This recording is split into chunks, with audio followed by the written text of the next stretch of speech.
What's happening, boys? Will Freeman, RevolutionaryLifestyleDesign.com, coming at you today to talk about how to be more successful by modeling successful guys.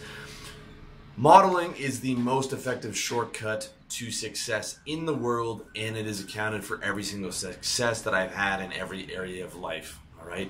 By modeling, I mean taking what someone else has done, analyzing what's made them successful, and using deductive reasoning to take away to the most effective parts of their success, and then seeing whether you have the capabilities to model what that guy's done. All right. It is the most important skill you can have for success, and deductive reasoning itself is one of the top three, if not the most important skill for just success and understanding in life.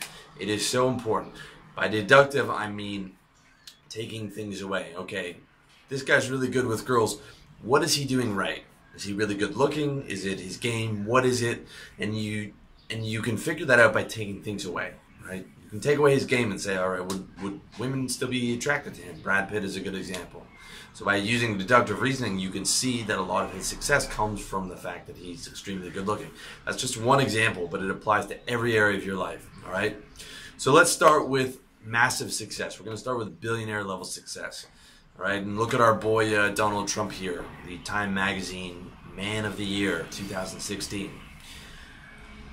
Trump is worth multi-billions of dollars, depending on who you talk to. According to him, it's 10 billion. According to other people, it's as low as 1 or 2, but he is worth a lot of money, all right? And when you model him, when you look at what he's done, he's an excellent salesman. One of, if not the best salesman in the world right now. This can be learned. It can't be learned on his level, but you can learn to be an excellent salesman, especially if you read my book, How to Sell. There's me selling to you right there. But Donald Trump also had a $10 million loan from his very successful real estate development father. He also had a lifetime of his father's positive motivation and a lifetime of his dad's real estate advice coming from an extremely successful guy. And he had his dad's entire network of New York real estate connections in terms of lawyers and councilmen and all that to work with. So he had a massive advantage that you don't have, okay?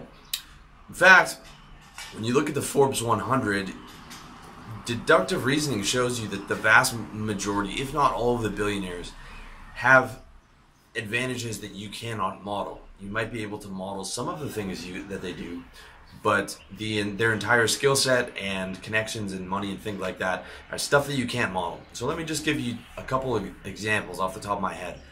So Warren Buffett, all right? Warren Buffett has an insane IQ, and you are born with your IQ, okay? He is the best investor of all time. His IQ is through the stratosphere, all right? It is impossible to model that. He also is the son of a senator. A lot of people don't know that. So when he went knocking on doors to develop his fund, you know, when he was selling and getting investors, he had all of his dad's connections in the city to rely on. And he, in Omaha, a relatively small town, your dad's the senator, he could get a meeting with every family in the city.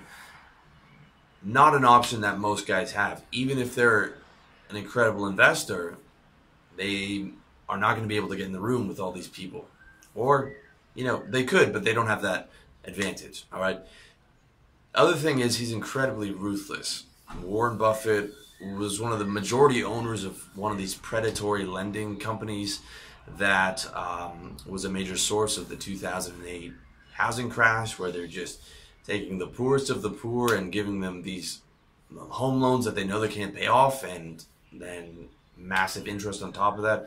Basically like illegal loan sharking. He's in all kinds of dirty things like this. I don't believe the sweet grandfather facade that he puts apart.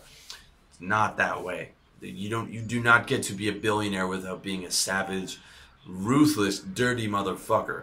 You might be doing it legally, but you are a legal criminal. You are a legal criminal. There's no, if not an outright criminal in a number of cases that these guys haven't got caught with. They say there's no great fortune built without a crime, and I would agree. All right. Another example, Mark Zuckerberg. Okay, IQ through the stratosphere, probably 150, 160, to be able to program and invent the things that he did. Can't model that, all right? That's God-given. I couldn't program a fucking microwave if I tried. You know, he also had, while he was at Harvard, he landed a whale. Okay, a whale is like a major investor. So he had Eduardo Saverin. He befriended him, whose dad was, you know, a Brazilian guy with hundreds of millions of dollars, and he funded the company, or his dad, through him, funded the company. So Facebook would not exist without that amount of capital, and he was lucky to have met a guy like that in Harvard. I could make 1 million cold calls, and I would never meet a guy who had that much capital. All right, the most I had was my buddy who was making like 300K in sales. And he invested in a few businesses that we did together because he had a ton of cash he at his disposal. But finding a guy who has access to millions is extremely difficult. So there's a good part of luck there involved as well. And then there's the ruthlessness. So Eduardo Saverin, the guy whose father invested in Facebook, Mark Zuckerberg went around behind his back and ripped his face off and tried to get him taken off the company and taking his shares away. And that's how Mark got majority control of the company, by just ripping his friend's face off, whose dad was the one who put up all the money in the company. Now, eventually, Eduardo Saverin sued and, you know, got a few billion out of it, but Mark got control of the company and became a majority shareholder, and probably would do the same thing again if he could go back in time, because that's the type of guy that these guys are. They don't give a fuck. Bill Gates, another example. Again, Mark Zuckerberg level IQ, 150, 160. Cannot, that's God-given. You cannot develop that. Also, his dad was an extremely successful lawyer in the DC area, worked for IBM. So his dad's connections were able to get him in with IBM. He also had a lifetime of a very successful father giving him business advice, which again, you can't model. So they eventually partnered with IBM. You know, his dad was able to set up these meetings, and they sold them something they didn't have. If you watch Pirates of Silicon Valley, you can see that they sold them an operating system that they didn't have, which eventually became MS-DOS. And then, but once they had the meeting with IBM and they sold them on the idea of it, then they went and bought it from some other guy for pennies, and then gave it to IBM, right? So they sold them on absolutely nothing. They did the same thing with their software. The engineers called it vaporware. So they just set the Microsoft sales team in the early days to tell people that their software did X, Y, and Z, did all these things which it didn't do, and then they just shoved it down everyone's throats. And that was a large part of, you know, how Windows was born. All right, you look at almost every major company, and their sales staff are monsters. I've worked many sales jobs, and not one single sales floor was clean. All right, and the biggest companies are the most ruthless. They do shit like that. That's part of the game. So that's the kind of stuff you got to understand if you're trying to model these guys. It's very difficult, except for, you know, a small minority of people. So that's the massive success. Now look at like really big success. So we're talking like 50 to 100 mil. The guidebook to big success is a book by Felix Dennis called How to Get Rich. It's probably the best book I've seen on making a lot of money, because he actually tells the fucking truth. He doesn't have a stake in the game. He's dead now. He's not a personal development guy selling you on shit. He's a guy who started Maxim magazine. He made $100 million in a publishing empire, and he just did it for fun, to show you, like, you want to get rich? This is what you actually have to fucking do. This is what it takes. This is what it looks like. So the summary of that book is you have to fucking kill yourself to make that amount of money, all right? Insane ambition. Insane, you have to be able to handle insane levels of debt and stress every single day. You have to work 16 hours a day for 30 years. He developed an addiction to crack cocaine, alcohol, cigarettes, heroin, prostitutes. He destroyed every relationship that he was in. He was not able to manage a family because the massive amount of stress that he was under had him self-medicate in all these different ways to cope with the stress, all right? And I can understand that on some level because whenever I try and work an insane amount, I start the bad habits start rearing their back head. Okay, so if I'm trying to work 15 hours a day, which I don't do anymore, there goes the junk food, and then I start drinking more because you are not getting that pleasure and you're not getting that release, so you have to chase harder and harder things to get it because you're fucking killing yourself. And you're thinking like, and your thinking goes all about work. So you're thinking like, well, as long as the work gets done, I can drink a bit more, I can have this food. Or for him, it was like do heroin and crack cocaine and prostitutes and shit. That's what it took for that guy to get to that level of success. I guarantee you that every guy who works those amount of hours has some major bad habits. It's impossible not to.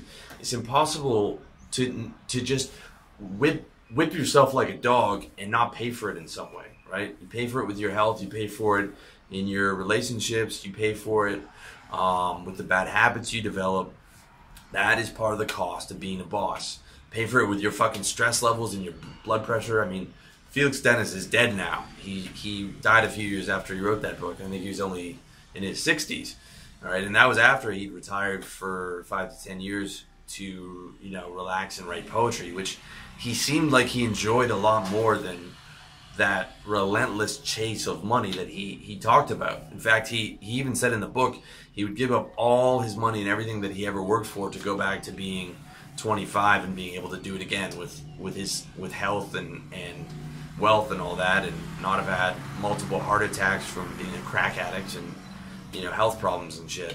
So like that's what you got to take into account. Are you that type of guy? Are you willing to fucking sacrifice all that shit to make that $100 million? Are you a guy like Elon Musk who says that the point of life is to work every single minute of every single hour? Are you able to compete with a guy who is working every single minute of the day and wants to work every single minute of the day? I couldn't do that. I wouldn't want to do that. That would not make me happy. And not only am I not smart enough to compete with that guy, but that level of work ethic would be insane to me. I would be miserable. All right? To me, that is not a normal human being. You have to be an abnormal human being to be able to take on that kind of a fucking workload. It's something you got to recognize when you're modeling people. All right? Very, very important. Very important. So, okay, now let's bring it down to more real world success. And I'm going to give you some examples of guys who are under 40, corporate world, who are making 200K plus. All right? The most successful guys I know under 40 are still in the corporate game. Those of you guys who are familiar with my stuff, you know I don't recommend working in the corporate world, because it's fucking shitty. All right, you have a job, it's shitty. You have a boss. It's not a fun life. You can take it from me. I've spent the better part of a decade in there before I got out. However, the guys I know who are high level in the corporate world actually make more than the guys I know who have their own business. However, the guys who have their own business are a lot happier. With that said, real world success under 40, we're talking about 200K or 200K plus. Now, I've met guys in the corporate world who I sold to, like clients that I sold to, who had their own business, who were doing $1 million a year. Guys who had their own insurance company and stuff like that. But they were in their mid-50s to 60s. So I'm talking about, for you guys under 40, my range in these videos is guys 18 to 35, 200K plus. If you're not sold on getting out of the corporate world, okay, here's the successful guys that I've seen. All right, 5 guys. One guy was a commercial currency broker that I worked with. He was the best guy in our branch. Our branch did about 5 million.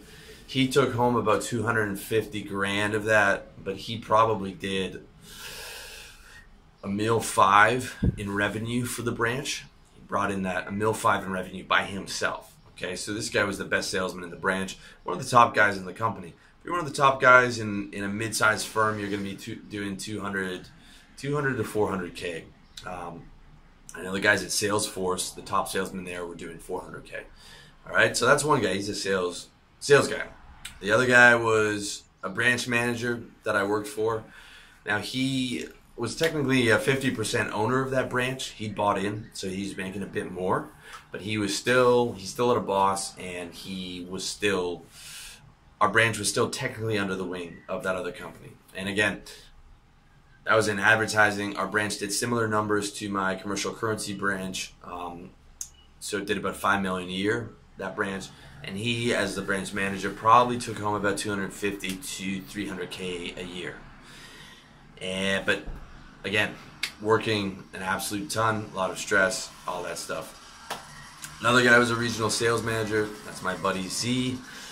He's still doing $250K, and the way he got there was one of the top commercial currency brokers, worked his way up to branch manager, and then worked his way up to regional sales manager for North America. And the way he did that was by hitting his fucking targets every month. He hit his targets in sales, he hit his targets as a branch manager, his targets as a regional sales manager.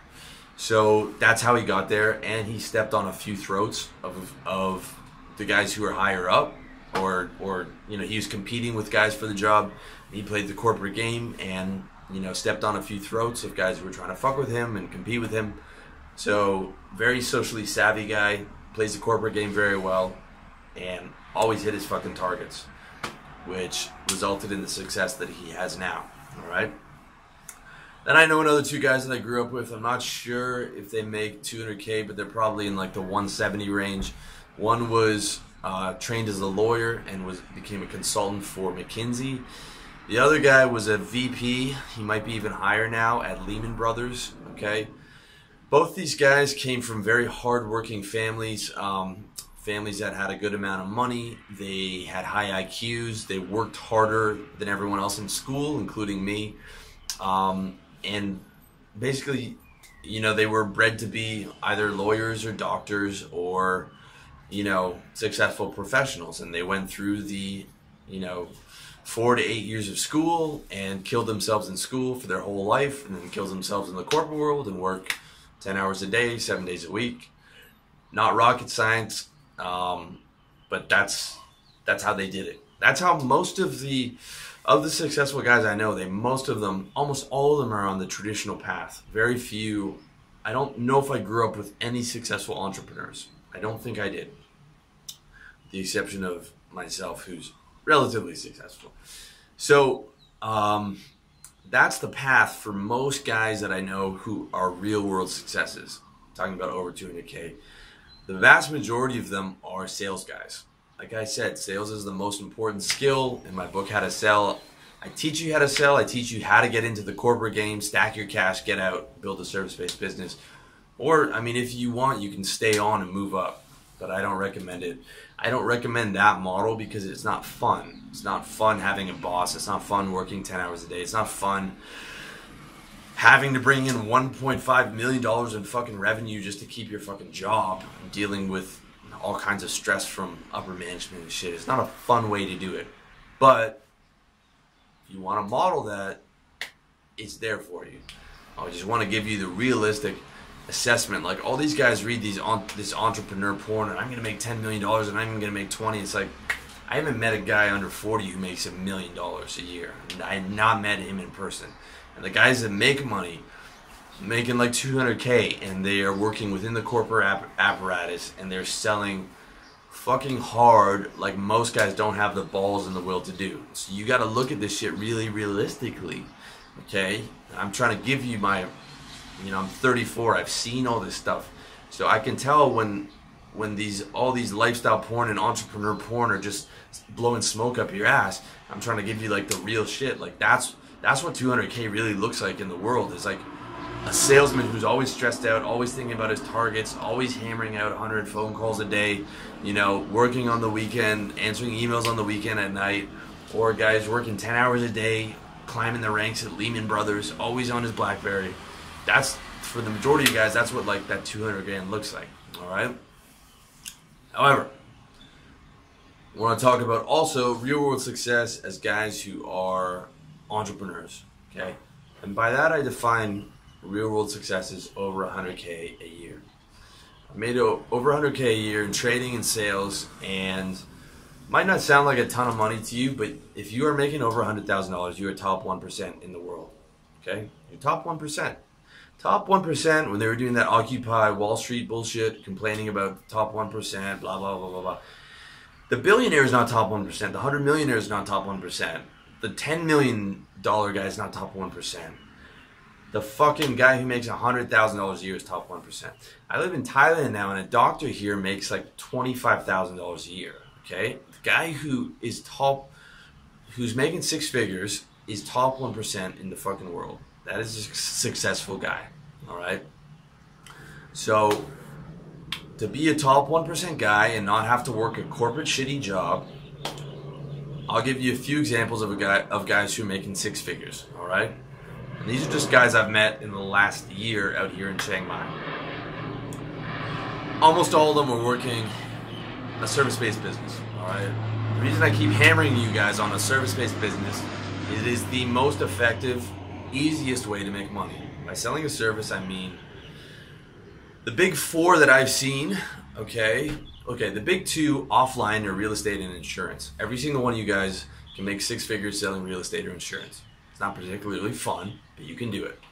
The big four of the guys that I've met who are in the digital nomad scene, I'm using air quotes here, which means they're making online money and can live anywhere in the world and arbitrage that US dollar income to anywhere in the world, are coaching, marketing, programming, copywriting.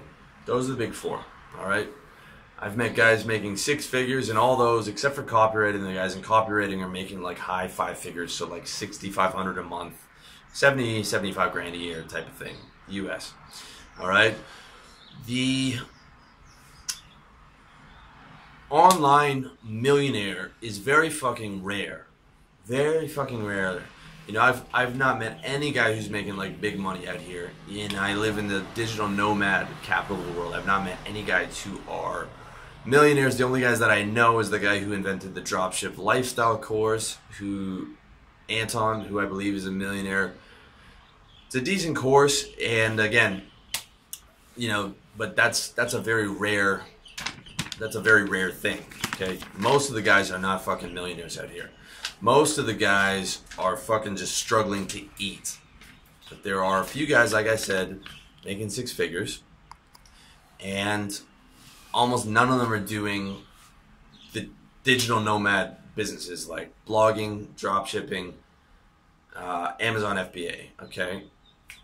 I'm the only guy I know who's making a good living off blogging, and my man Nick Nirov is the only guy I know who's making six figures from Amazon FBA. You can check out the video that I did, or the podcast that I did with Nick to break down how he's doing that.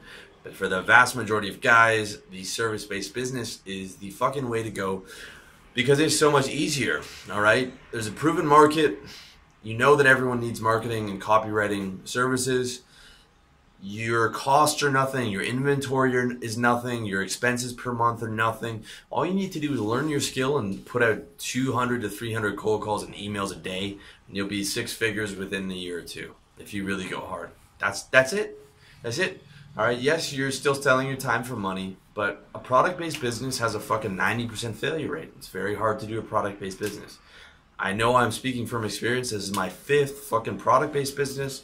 This is the only one that's actually worked for me. It took me like 7 years to make a product-based business work. All right? It is a hard thing to do. It is a hard thing to do. With my tech startup, okay, I had a tech startup that flopped. I was in an incubator, one of the best incubators in Toronto. Not just my startup, but no one that I knew in that incubator became successful. No one built a successful tech business. There's only one exit that I knew of, and it was for $500,000, and it was an acqui-hire. An acqui-hire means that they bought it to acquire the rockstar developer, the 21-year-old guy who built the thing, who was a rockstar developer. So they paid $500,000 for the technology and to get that guy to work for them for 2 or 3 years. $500,000 between three guys after taxes for about 3 years of work is like $40,000 a year or less. It's garbage, all right? The reason these guys sold is because it took them a couple years. They got to market. They realized, well, no one wants to buy our product, so we have to sell out and we have to take this price because, you know, we've put all this time in it and now it's relatively worthless. Same situation happened to us. We got to market, there wasn't a huge demand for it. We almost had a buyout from a major media company. We had a verbal agreement, but then they said, you know, we looked at the numbers again, we can't do it. And that was it, all right? It's an unproven market, all right? Everyone thinks they're gonna be this tech billionaire. It's an unproven market, you don't know. And it's gonna take you like a year or two to get to market before you even realize if people wanna buy your shit, all right? Same thing like with the franchise. You don't know whether your franchises are going to succeed, right? It's all about the location, and you're going $100,000, $200,000 into debt to buy this thing. You put it up, wrong location, game over. If it succeeds, it's like 10 to 15% a year, which is okay. It's okay if you're already rich, man. If you're already rich and you want to buy a few subways in prime location, if you already got $3 million in the bank and you don't have to go into debt and to do it to get 10 to 15% a year, okay. You know, you get someone to manage it, whatever, not bad. I still would rather have you, you know, invest in something that's way less friction and way less headache and try and get your 10%. But like for a guy who has to go to a bank loan and you're betting everything on one store and you're going 200 grand in debt to try and get like 10% off this thing, 15% a year off this Subway franchise, and then you find out you have the wrong location, and then you just watching this thing fucking slow burn, and you're trying to reinvest more money into it.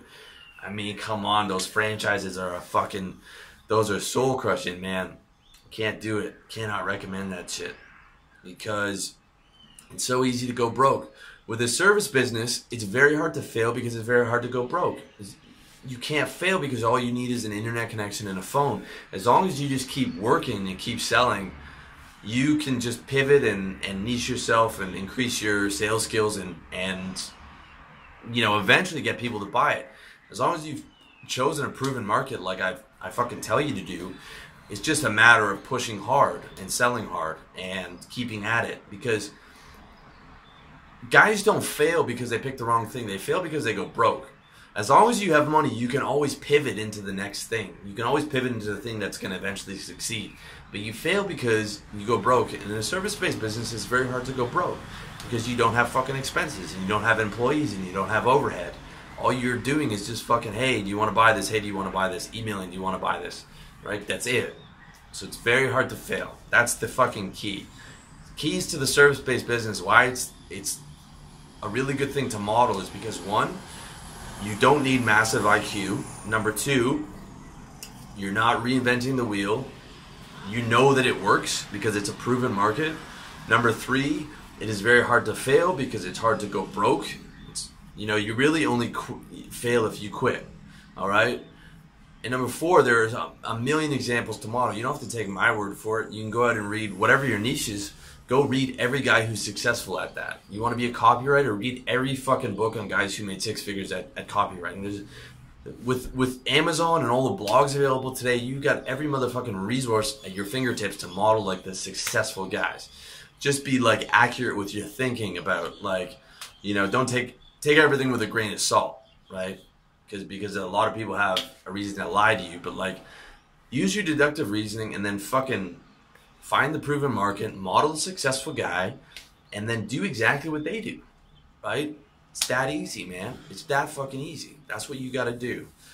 Got to use that deductive reasoning. You know, look at his success, take away the factors that's made him successful, take them all away, and look at them individually and see if you have them. All right? Applies to anything in life. Applies to anything in life. Applies to picking up girls. Okay, do you want to be good with girls? This is a logical fallacy I see in a lot of the pickup artist community. Let's take a very successful pickup company that has similar acronym to my site, Revolutionary Lifestyle Design, which is RLD. Okay, all their instructors are young, good-looking guys, every single one. But all they talk about is their game, their game, their game. All right. You can't divorce your game from your looks. Some guys tell me, like, I only get laid because of how I look. Yes, that's fucking, of course. How can I game without my looks? All right? How can I game girls with a fucking bag on my head? All right? And just like Brad Pitt, a young Brad Pitt is going to get way more girls than me, right? I can't model Brad Pitt's success because he's better looking than I am. When I was like growing up, I tried to model guys who I thought I was, okay, I'm as good looking as this guy. Now, I don't think I'm the greatest looking, but I think I'm like good enough looking. I'm attractive enough that when I approach a girl, I feel like a lot of women might find me attractive. I'm not the best looking guy in the world. I'm probably like a 7 to an 8, depending on whether I'm the girl's type. All right, I consider myself good enough looking. So you got to figure out where you are, right? You're gonna get the results of a guy who's as good looking as you are. Guys ask me if they follow my stuff, will they get their same results as me? No. If you're worse looking, you get worse results. If you're better looking than me, you'll get better results. All right. Game is an important thing. Game is your salesmanship, right? Game is an important thing. You have to deduct all that stuff. You say, okay, Will's giving me this advice, but let's deduct what he has. Okay, let's deduct his looks and his style and things like that. And then you have to say, what of that can I reproduce? Okay. Some of you might say, all right, well, I'm not as good looking as Will, so I can't reproduce that, but I can, get girls on my level. Or some of you guys are going to be like, I'm younger than Will and I'm better looking than him, and I'm going to slaughter his fucking results. And you can, and you will. All right. That's fucking smart modeling. That's smart modeling. You take away what the guy has. As opposed to inductive reasoning. Inductive reasoning, which is like how most guys teach, is like, would be like me saying, yo, just talk to girls, bro. Like, if you're not getting results, just fucking talk to girls and be confident, be yourself. That would be like me not using deductive reasoning, not backwards engineering what I've done, and just like looking at my experience and saying, do it like I do. And that's retarded. You have to like backwards engineer the guy's success. You have to take away the things that make him successful and then look at them and see how many of them you have. If you have or are capable of developing those things, then his success is within your reach. If you're capable of developing more than he has, then more than his success is in your reach. If you're not, then okay, maybe a little lower level of success is within your reach. It's the same goes with diet or with fitness, right? If you see a guy who's really big or whatever, you want to model him, okay, you figure out what his diet is. You figure out what his routine is. And if he's honest, you figure out what fucking drugs he's on, because every guy who's big and ripped is on drugs. You can model my shit if you want. All you have to do is look at my website. I tell you everything, right? I also tell you I'm on TRT. I fucked around with the pro hormones and stuff, and I can tell you how much you can get naturally. It's all there for the modeling, all right? But model like realistically. Realistically, okay. What do I have to do? Okay, that's the guy's workout routine. I'm going to do that. What's his diet? Okay, I'm going to do that. He's on this and that supplement. Okay, I'll give that a shot. But just do your fucking homework and make sure that the guy's not lying to you and telling you bullshit. All right? That's another part of the fucking accurate thing. And that's a part of like accurate modeling, is like using the deductive reasoning, not just to take away from what he has, but to say, okay, what is his angle on selling me this stuff? Is he trying to get me to buy his products? If he is, then you have to look at him a bit more fucking closely, all right? Got to be smart about this shit, boys. But modeling and deductive reasoning are the fucking most powerful tools for being successful. Every success I've had has come from that. And almost all the confidence that I developed has come from like modeling some other guy and saying, I can do what that motherfucker did. I can do that. Or like, I can do better than that guy. I'm smart. I'll look at a guy and he'll be successful at something, and I'm like, I'm smarter than that motherfucker, right? When I started like the lifestyle design stuff, I was like, man, there's guys who are doing big numbers who I'm fucking smarter than them. And I have way more applicable knowledge and way less bullshit. And I still think that to this day. I wouldn't be doing that if I didn't think, the barrier for entry was low enough for me to fucking dominate. All right? If this was a math blog or something, I wouldn't even bother, because I know that everyone would be smarter than me. I could not write or talk about math and ever make any type of money because I'm just not good at it. So it's using that fucking accurate thinking, using that deductive reasoning, and modeling the successful guys, and then taking it to his level. And if you are able to reach that guy's level, then you're saying, all right, who else am I going to model next? I've already changed my models for like lifestyle design and what I'm doing. All right, I'm aiming higher now because I've hit a lot of levels that I aimed for when I started. Now I'm aiming on bigger targets, and I'm modeling different people, and I'm aiming to take them out. Once I take them out, then I'm aiming for the next level. That's how it fucking goes, man. You know, and if you want to model me, go for it. If you want to model someone else, go for it. Just do it in the fucking smart way and use that deductive reasoning and use that motherfucking accurate thinking. And that's it, boys. I hope that was helpful and practical. And I wish you all the best this year. I wish you fucking kick ass this year. I wish you keep winning. I wish you stay on top of the motherfucking game. And I wish you all the best and love and light in the world. Thank you for watching this on YouTube, listening on iTunes, listening on SoundCloud, watching and checking out my articles at revolutionarylifestyledesign.com. Much love to you, brother.